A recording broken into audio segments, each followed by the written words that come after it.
Hey, pst, du. Kann sein, dass du die Prüfung schon über 30 Jahre gemacht hast und fährst du schon 20 Jahre lang einen supersportlichen TÜV, wo, gib's zu, wenn du ein GS siehst, es brennt etwas in dir. Du, es ist nicht Neid, aber es ist etwas. Ich habe nämlich einen Vorschlag für dich und der wäre Film ab!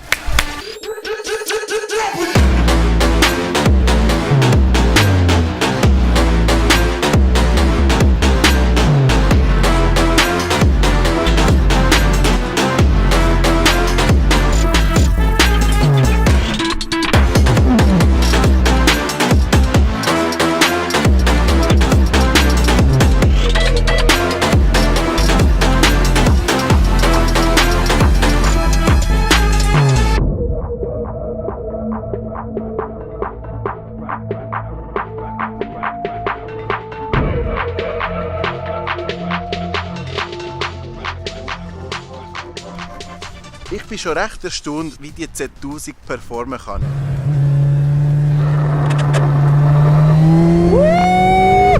Aber was das Teil kann, ist nicht normal. Nicht böse gemeint, gell? Alle die Kleinigkeiten, die kleinen Sachen, die ich von der Z1000 vermisst habe, hat sie die da. Es ist nicht so, dass das eine Ersetzung ist von der Z1000. Sie teilt den gleichen Motor, die gleiche Bremse und, was am wichtigsten, den Charakter von einer richtigen Z1000. Aber was sie hat und die Z1000 nicht hat, ist die ganze Elektronik. Und zwar die genau gleiche Elektronik wie die ZX10R. Sie weiß ganz genau, wenn du stehst, wenn du Gas gibst, wenn du bremst, das ist ja offensichtlich. Aber wie, was für eine Schräglage das du hast, all das ganze Zeug tut sie berechnen und für dich anpassen, wie du am besten fahren kannst. Du musst eigentlich nur oben drauf hocken und das war's. Denn alles andere macht sie selber. Was auch eines der grössten Vorteile ist, dass sie ganz gut bedeckt ist. Klar, die Z1000 ist ein ganz anderer TÜV. Ich meine, die Z1000 ist ein Super Naked. Die ist aber ein Sport-Touring. Sie hat einen sportlichen 4-in-Linie-Motor und die Elektronik von einem Supersportler. Aber sie ist Touring. Ich meine, schau sie mal an. Sie ist ultra bequem. Aber du Obelix-Rider, du hast schon einen Touring-TÜV gehabt. Ja, ich weiss. Es ist nicht das Gleiche. Es ist nicht vergleichbar, mein Touring-TÜV mit dem Touring-TÜV, weil es sind andere Konzepte, okay? Ich glaube, mein TÜV kann man vergleichen mit der ZZR. Für die Kawasaki-Lovers sind, ihr wisst, ZZR ist eine andere Art von TÜV. Vielleicht bin ich es nicht richtig am sagen, aber ich habe das Gefühl, der TÜV ist für eine ganze Tagtour und die ZZR ist ein TÜV für eine ganze Wochentour. Macht das Sinn oder nicht? Ich will sie ja auch nicht verkaufen. Ich meine, ich werde gar nicht von Kawasaki bezahlt für das. Und glaub mir, wenn etwas scheiße ist an dem TÜV, würde ich sagen, das kommt noch. Für jemanden, der jung ist und einen super Sportler haben will, das ist absolut kein Problem. Aber wir, die erwachsenen Leute,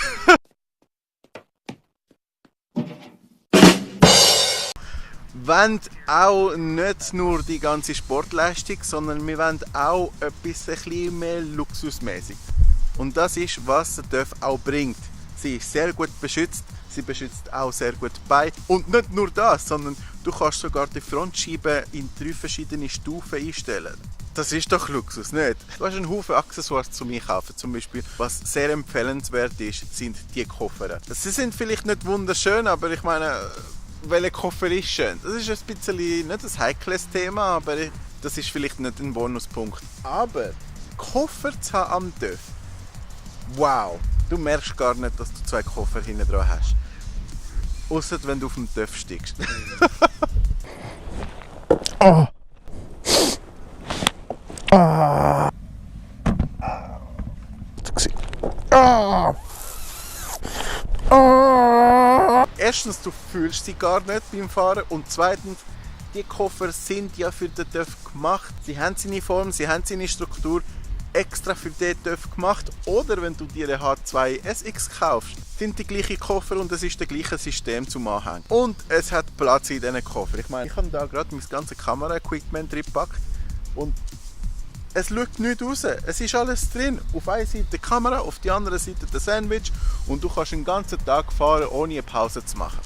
Grundsätzlich, es ist ein TÜV mit dem sportlichen Motor, brutal sportlichen Motor und alle Vorteile von einem Touringbike zum richtig bequem fahren. Moment, ist das überhaupt Euro 4?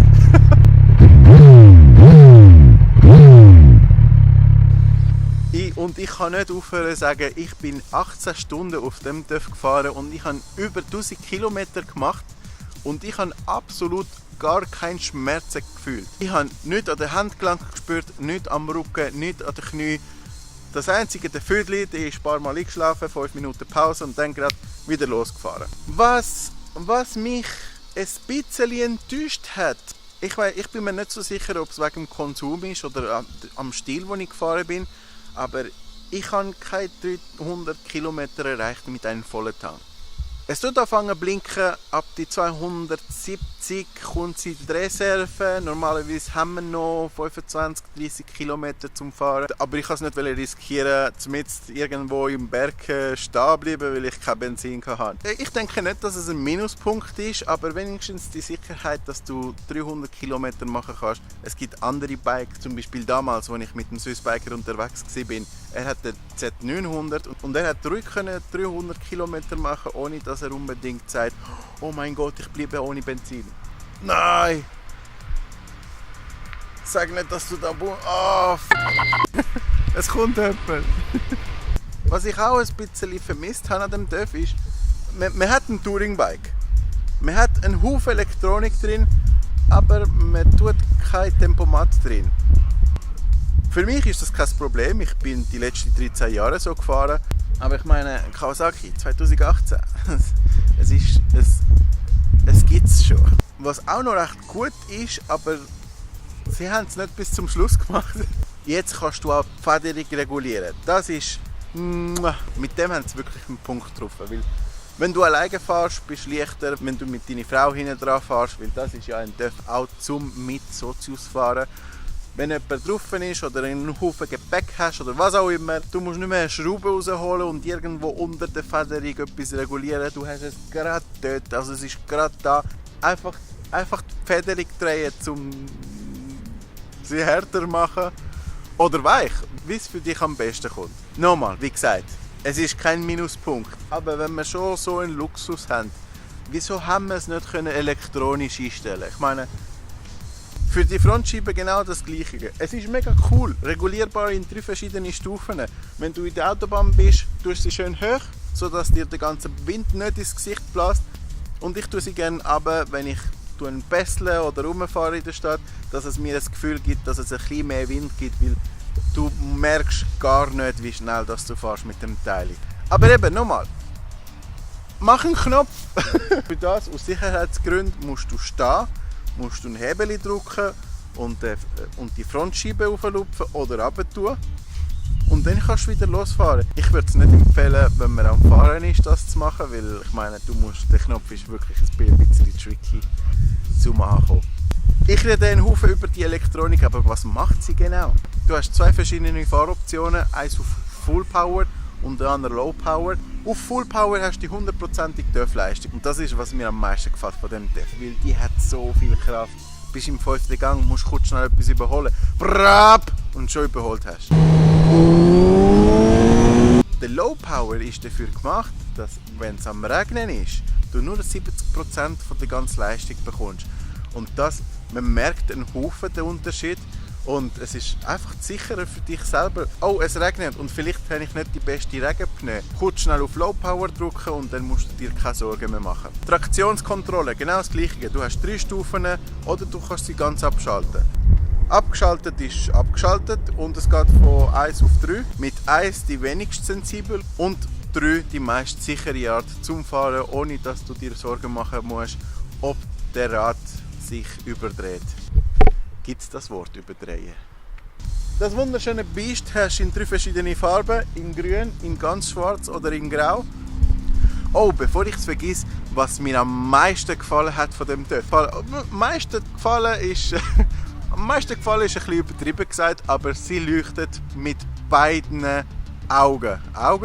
Sie leuchtet in beiden Lichtern. Endlich mal! Und in LED. Und wenn du die High Beams haben willst, leuchtet die ganze Straße in der Nacht. Ausser wenn du bremst. Mit diesen Bremsen, ich habe mich gezwungen, mit nur einem Finger bremsen. Mit der Z1000, mit Brembo-Bremse oder mit der H2 wo ich gefahren bin, das ist eine Bremse. Aber das sind sozusagen nur Kawasaki-Bremsen. Das sind keine Brembo-Bremsen, aber die bremsen vielleicht gleich viel oder noch mehr. Grosse Improve an der Federung. Sie benutzt eine Upside-Down-Federung, die auch den Fahrstil komplett anders macht. Für die Leute, die immer eine normale Federung gefahren haben, im Vergleich zu dieser, nichts. Also ich meine, sie sind Weltenunterschied. Was kann ich noch sagen? Sie ist wunderschön gemacht. Sie hat einen ultra sportiven Look.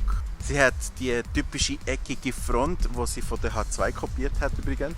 Wenn du das Gefühl hast, dass du mit deinen Supersportlern nicht mehr so Freude hast beim Fahren, probier die da. Sie gibt dir das sportliche Schub, das du sonst an einem Supersportler hast, und sie ist unglaublich bequem. Ich kann nicht aufhören zu sagen, bequem, bequem, bequem. Wie viel Mal habe ich es schon gesagt? Probier sie aus, wenn du Gelegenheit hast. Probier sie den ganzen Tag aus. Es wird dir gefallen. Wenn ich in dem Punkt bin, wo ich einen bequemen TÜV brauche, das ist die nächste.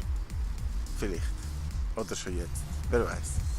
Ich hoffe, das Video hat euch gefallen. Oh, wie ein Vampir an der Sonne. Mein Gott. Habe ich auch so gestrahlt wie Edward Cullen. Double X, ich denke, du solltest zuerst ein paar Kilo abnehmen. Es hat mir unglaublich Spaß gemacht, mit dem TÜV zu fahren. Merci vielmals Kawasaki Schweiz, wo mir die Chance gegeben hat, den TÜV für ein paar Tage auszulehnen. Ich hoffe, es hat euch gefallen. Ich hoffe, ihr seid immer noch da. Nicht vergessen, den Subscribe-Button zu drücken und den Bell-Button auch, um alle Mitteilungen bekommen, sobald ich ein Video lade. Ist das überhaupt so? Wenn ihr mehrere von diesen Videos anschauen wollt, schreibt schreiben, was für eine TÜV-Marke oder was für einen TÜV soll ich ausprobieren, und bald gibt es vielleicht ein Video. Und wenn du eine Garage bist, schreib mir an und vielleicht könnten wir etwas machen. Tschüss zusammen, es hat mich gefreut und bis zum nächsten Mal. Tschüss.